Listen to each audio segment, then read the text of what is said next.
কিছু লোক এরকম বলে আমরা আল্লাহ রাসূলকে ভালোবাসি, পীর ওলিয়া উলিয়াদেরকে ভালোবাসি। আমি এই কথাটাকে সবসময় বলেছি যে আমরা যে কথাটা বলি এই কথাটা একদল আলেম ওলামা আমাদের মধ্যে ঢুকিয়ে দিয়েছে এবং এটা মিথ্যা কথা তারা আমাদেরকে শিখিয়েছে। আলেম ওলামা যারা আছে তারা মিথ্যা কথা শিখিয়েছে। আমি ওঠার আগে পর্যন্ত সাউন্ডটা ভালো ছিল, হঠাৎ সাউন্ডটা এরকম হয়ে গেল। তারা আমাদেরকে মিথ্যা শিখিয়েছে। আমরা যারা এই মজলিসে বসেছি আমরা দায়িত্ব নিয়ে আমি বলতে পারি এই মজলিসের 90% যুব সম্প্রদায় 4টা কলমা জানে না। 4টা ছেড়ে দিন 2টো কলমা জানে না। 90% এই বুড়ো মানুষ যারা বসে আছে আমি দায়িত্ব নিয়ে বলতে পারি কোরআন কারীমের 3টা আয়াত তারা জানে না। আল্লাহর দ্বীন আল্লাহ পাক কি বলেছেন আমরা জানি না। আল্লাহ রাসূল সাল্লাল্লাহু আলাইহি ওয়াসাল্লাম আমাদেরকে কি শিখিয়েছেন সেই শিক্ষাটা আমরা জানি না।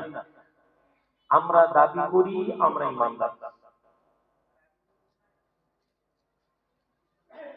আল্লাহর নবীর জীবন আদর্শ আমাদের না জানার কারণে আমরা ইসলাম থেকে কয়েক হাজার মাইল দূরে চলে গেছি। আমরা জলসা করি কি জন্য? আমরা জলসা করি জলসা শোনার জন্য।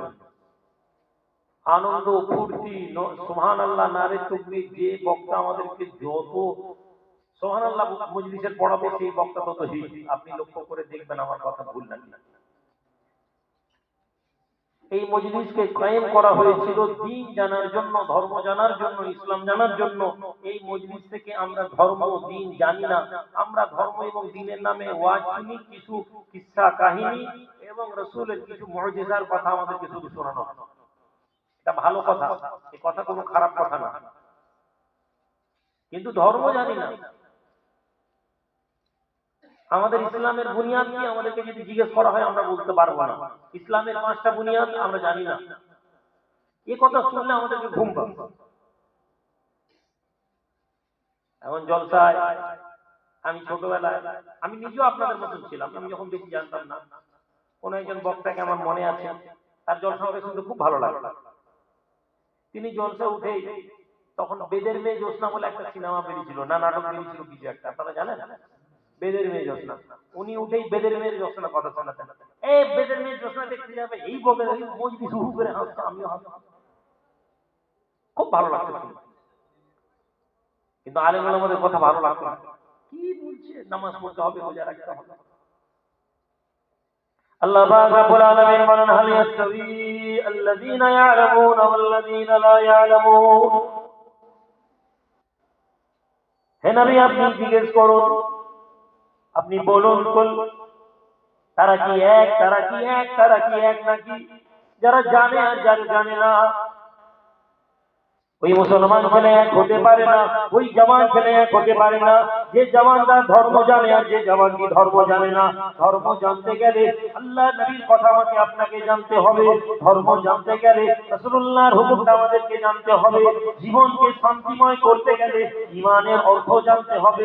আজ মুসলমান তুমি শান্তির মধ্যে নেই, মুসলমান তুমি পরেশানে আছো, মুসলমান তুমি বেইজ্জত হয়ে গেছো, মুসলমান তুমি জিল্লাতের জীবনী চলছো, মুসলমান তোমার কাছে আল্লাহর কথা ভালো লাগে না, মুসলমান তোমার কাছে দ্বীনের কথা ভালো লাগে না, মুসলমান যুবক তুমি পাবজিতে তোমার জীবন অতিবাহিত করছো, মুসলমান তুমি তাস খেলাতে তোমার জীবন অতিবাহিত করছো, যুব সম্প্রদায় গাঁজা খায় আর বলতে লাগে আমরা নবীকে ভালোবাসি।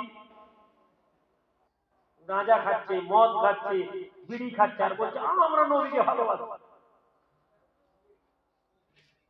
ইয়া আইয়ুহাল্লাযীনা আমানু ইয়া আইয়ুহাল্লাযীনা আমানু লিমা তাকুলুনা মা লা তাফআলুন।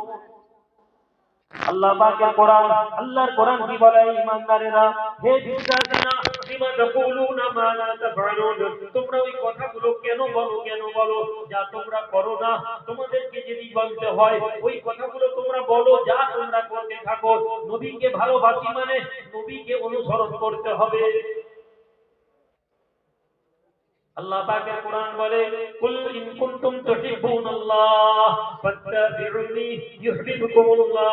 হে নবী আপনি বলুন তোমরা যদি আল্লাহর ভালোবাসা পেতে চাও, ইন কুনতুম তুহিব্বুনাল্লাহ ফাত্তাবিউনি, আমার ইত্তেবা করো। রাসূলুল্লাহর ইত্তেবা, নবীর অনুসরণ। নবীর অনুসরণ কে কে করি? হাত তুলেন, কে নবীর অনুসরণ করেন? হাত তুলেন। আপনাদের হাত উঠবে না, আর হাত উঠলেই আমি জিজ্ঞেস করবো কি অনুসরণ করেন বলেন। আপনি উত্তর দিতে পারবেন না, আমি দায়িত্ব নিয়ে আপনাকে বলছি। আপনি যত বড় পীর সাহেবের মুরিদ হন আর যত বড় পীরের দরবারে গিয়ে জুমার নামাজ পড়েন না,